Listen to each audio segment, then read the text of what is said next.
Alright guys, let's go through another Dynasty Spotlight, looking at a player who is now in his third season in the NBA, and it is the Milwaukee Bucks center, Thon Maker. Some interesting stuff about Thon, obviously coming into the league, so much unknown, didn't play in college, the weird question marks about his age, and the Bucks surprised a lot of people by taking him at pick number 10 in 2016. That was the Ben Simmons, Brandon Ingram draft, of course, Dragan Bender, Marquise Chris, quite a few busts in that top 10 mix, but Maker went at pick number 10, and his rookie season wasn't really anything to write home about. 10 minutes a game, 4 points, 2 rebounds. He played some okay basketball during that time, but nothing really spectacular from Maker during that rookie season. In his second season, he did take somewhat of a step up and established himself more as a rotation player. Played 74 games, played 17 minutes per game, but overall the stats weren't all that impressive. He regressed in his shooting. His true shooting dropped to under 50% and under 30% from 3. Only 70% from the line. He was blocking shots at a pretty good rate, 1.7 and 1.5 blocks per 36. Rebounding was below average, and overall, his numbers just haven't looked great. And then this season, it's been a big step backwards again for Maker. He's only appeared in 6 games and 11 minutes per game, which of course is nowhere near the sort of value that he was getting last season, where now he is now the third string center. Last season he was the backup center with the addition of Brook Lopez to this team. He has stepped himself down the pecking order quite considerably. But what does this mean for Thon moving forward? This is his age 21 season, and I'm not going to be getting into talk about age and birth certificate lying and all that sort of stuff. He is age 21. Until that is proven incorrect, then it is proven incorrect. And this is the season that a lot of players do look to take that big step forward in their career. But we haven't seen that so far for Thon. In the time that he has played so far this season, his defensive stuff, I think, has been a little bit better than what we'd seen from him in the past. But he's got this weird thing that he plays extremely well against the Toronto Raptors. I'm not sure exactly why that is. Some strong games for him in the playoffs against the Raptors.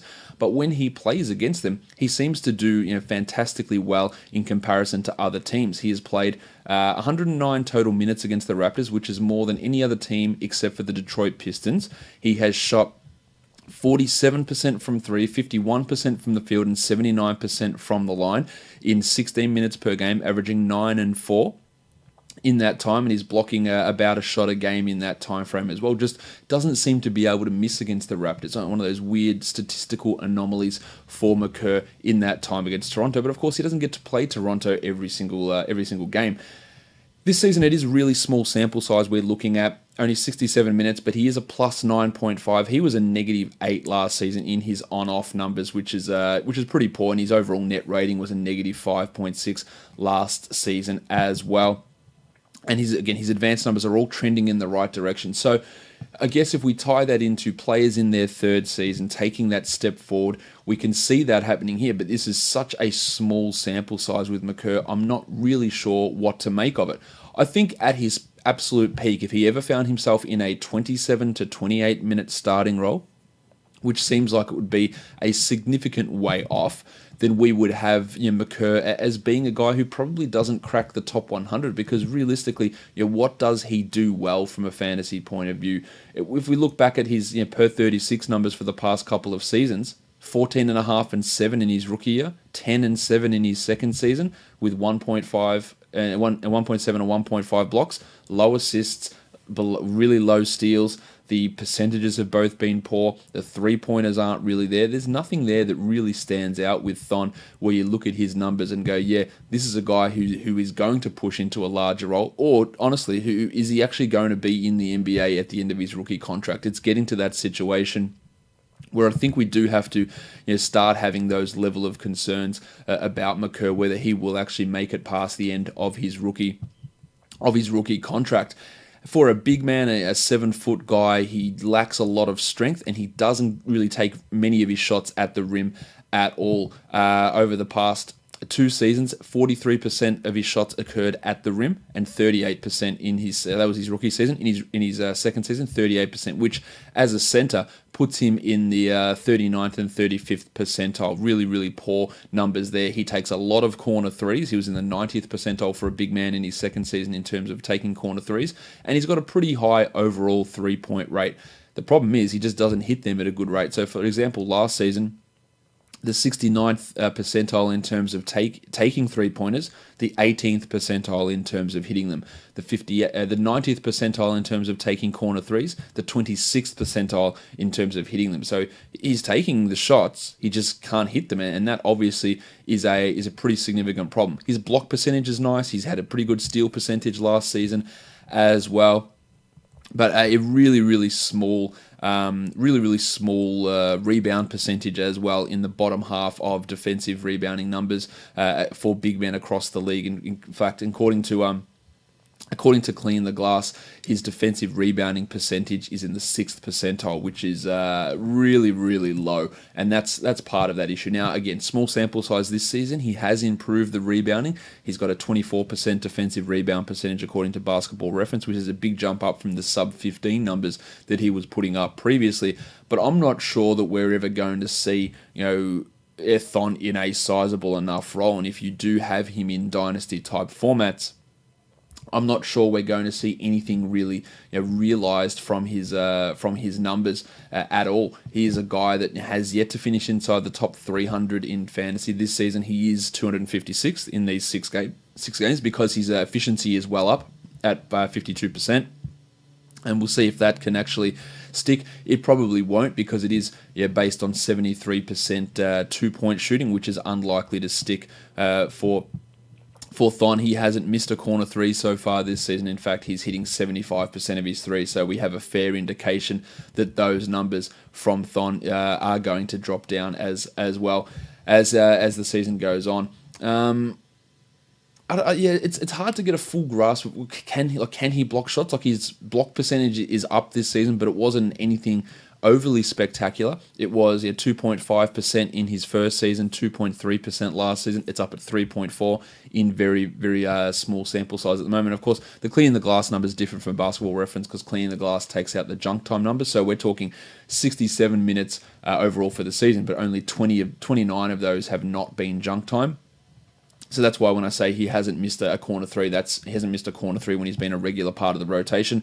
When he did step in against the Toronto Raptors when Giannis was out and play some significant minutes and some meaningful minutes and played pretty well in that game where he had 11 and 7 with 2 triples and a block in 23 minutes. So that was solid to see him getting that sort of a role and putting up that sort of a performance, which gives you an element of encouragement. I do have to pass that with the fact that it is against Toronto and he always seems to do well there. But coming in, having 11 and 7, having two threes and having a block is an indication that there is a sliver of upside there for Thon. Again, we're talking minimal samples here, but the defense has improved. But I just don't really see it for him if we're going to be looking long-term at Maker. Does he find himself in a larger role? Will Brook Lopez leave after this season? Do they find a trade for John Henson? I guess that's the possibility. If the Muppet John Henson does get moved, and we know that the Bucks are always looking to get off of his really poor contract, does that move Maker into that backup role, maybe as the number 2.5 center with Ersan Ilyasova getting backup center minutes as well? You can move Maker into that role. But everything we have seen from Thon so far doesn't really give us the greatest amount of confidence that he is going to become an impactful player really at all at any point in his NBA career. I guess one positive we have to look at is that he has played almost 250 playoff minutes, and he has a defensive box score plus minus in that time of 4.2.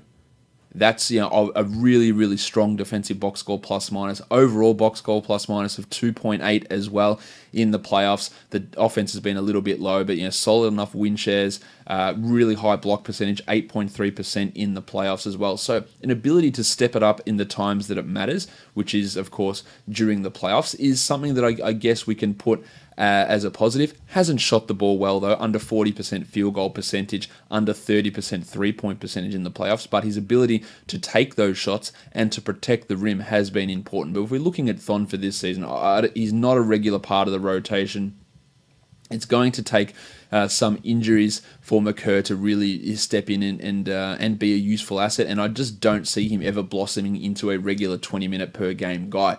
One last thing on Thon, the game from yesterday against the Memphis Grizzlies. He played 10 minutes in that game, a close game, 3 points, he hit a 3 and had 2 blocks.